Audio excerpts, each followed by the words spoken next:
तो दोस्तों देखो, ये कोयल पपीता के पेड़ पे कब्जा कर चुकी है। किसी और पंछी को नहीं खाने दे रही है और सिर्फ अकेले अकेले खा रही है। देखो पपीता, सबको दूर भगा के।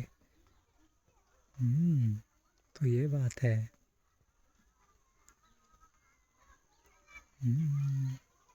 देख रहे हो, पपीता खा रही है कब्जा करके, पेड़ पे कब्जा कर ली है और किसी को नहीं आने दे रही है, कि दूसरे पंछियों को।